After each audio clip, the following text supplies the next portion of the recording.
This is a poster from 1919 that I had restored.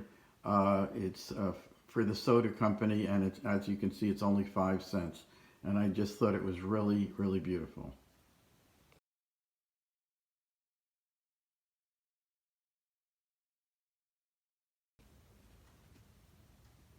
In 1892 to 1920 in Rahway, New Jersey, the Regina Music Box Company, which turned into the Regina Vacuum Company, used to deliver music boxes. This is one of the Regina music boxes that I restored, and it's coin operated, that you would put the penny in and it cranks up. Let's see if we can play it. I'm going to crank it up. And now we're going to put the coin in.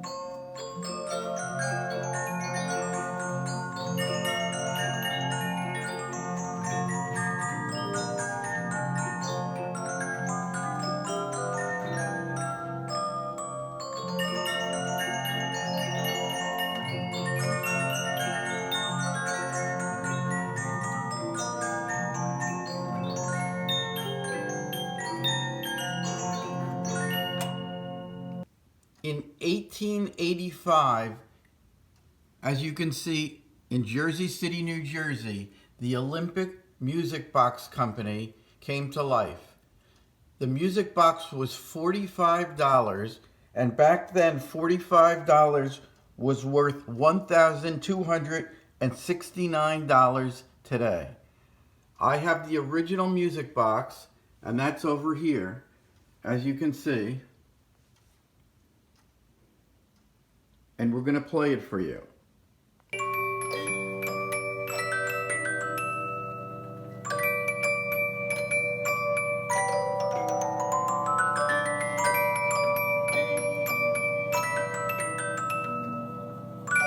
This is a 15.5-inch metal disc that would fit on top.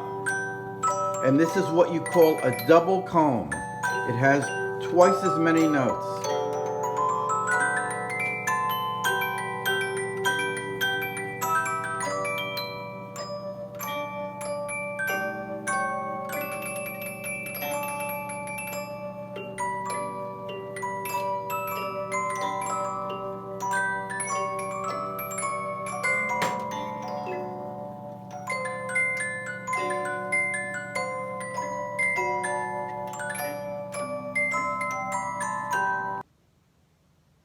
This is one of my favorite music boxes that I restored. As you can see on the top, it says Regina, and it says to hear the music drop in a nickel, which you drop in on the side. I'm going to crank it up, just like that. And if you look very closely, you can see the word Regina carved right into the wood right here. It's a very, very special box to me, and it has fantastic sound. I'm going to place the nickel inside, and let's hear.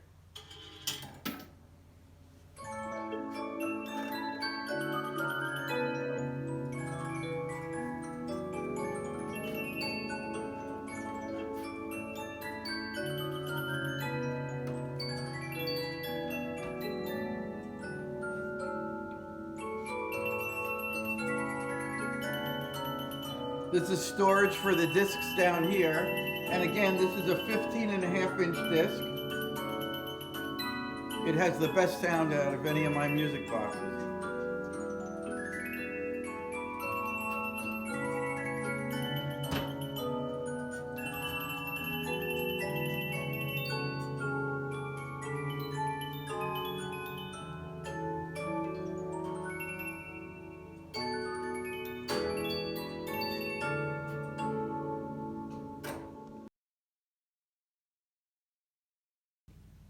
As I stated before, after Regina became the music box company, they became a vacuum company.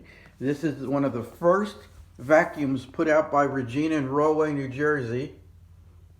And this is what it would pick up all of your dirt, which is very small.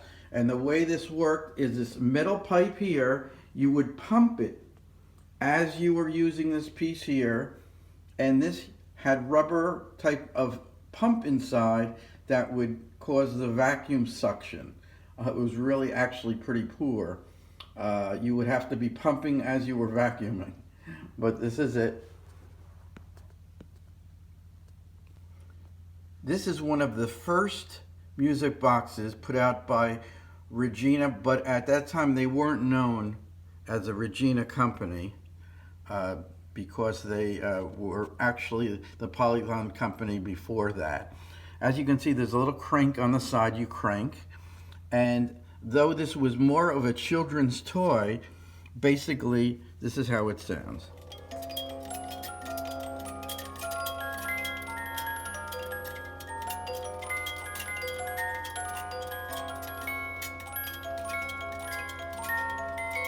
This is only 6.5 inches, the disc. Now this here is a cylinder music box. This little crank, as you can see over here, you would pick it up to wind it. This is how this is worked. And then this is coin operated also. So what you would do is you would drop the penny inside here.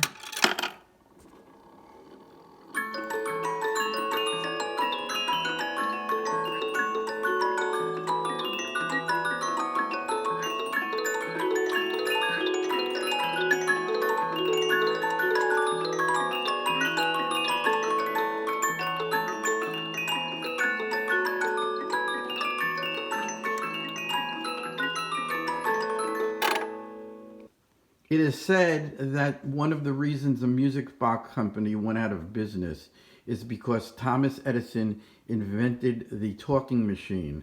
Now, this here is a wax cylinder. It's all made out of wax from the 1800s. I'm going to let you hear a little bit of this particular one. I do have all different earlier ones. This is called a 4-minute cylinder. It has 4 minutes of recording on it, which most of them, the older ones, had 2 minutes.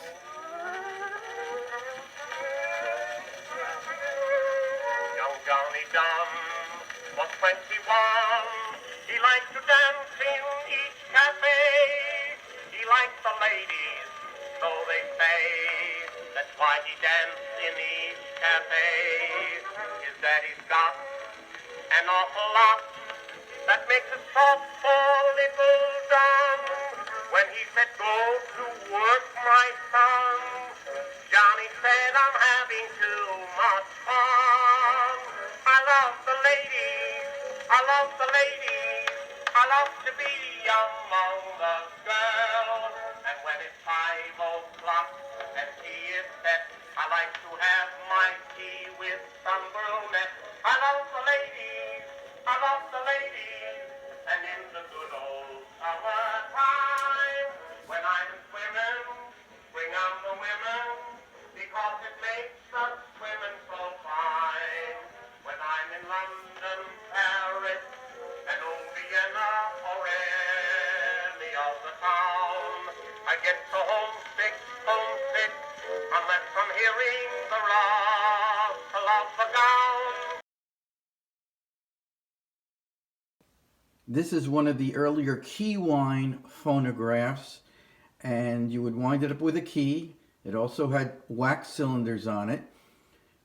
And this is another model, the Gramophone Company. This was made out of very old type metals. They were scrap metals. So it was very, very soft, called pot metal. And that's one of the phonographs. And then we have another standard over here, Thomas Edison. Then later on, we have another standard. And also the disc came out later, and that's a disc machine. And then over here, we have what the secretaries used to use, a dictaphone machine. You would talk into the mouthpiece here, and here's the wax cylinders. You would speak onto it. This needle would tell you exactly where you are because it would move across as the disc was recording. And this is one of the discs. This is a very old 1800s, I believe at the beginning of the 1800s. It's a corn cob machine. They call it the corn cob machine because of these special little rollers. They almost look like corn cobs. And you would crank this and it plays music almost like a little accordion. And this here is one of the first before music boxes. It actually has paper rolls in it. And this little door here would be your volume switch because you open the door and the music would get louder. You actually turn the crank here. It has a paper roll inside. And again, it has bellows inside and acts like an accordion. This is Thomas Edison's Chippendale model of the phonograph. He had his own kind of method. These records here are very thick. They're like 3 times the size of a regular 78. And what he decided to do was to make the records 80 RPMs. It was very different. It really didn't take off. The 78s did. If we turn the crank over here, we'll wind it up a little bit.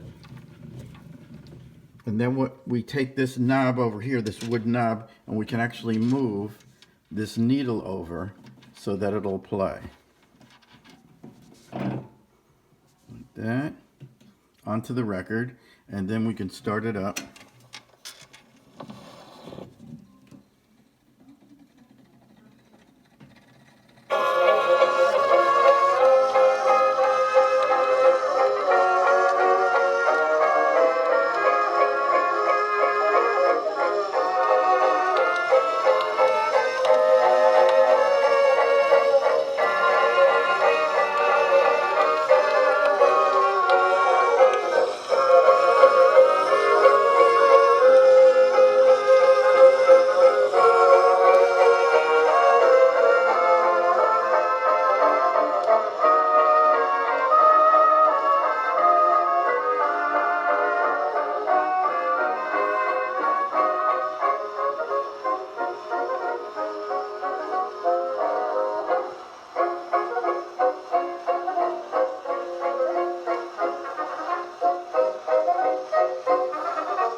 This is an old time clock that you would stamp in. This is from the Coca-Cola Company in Asbury Park.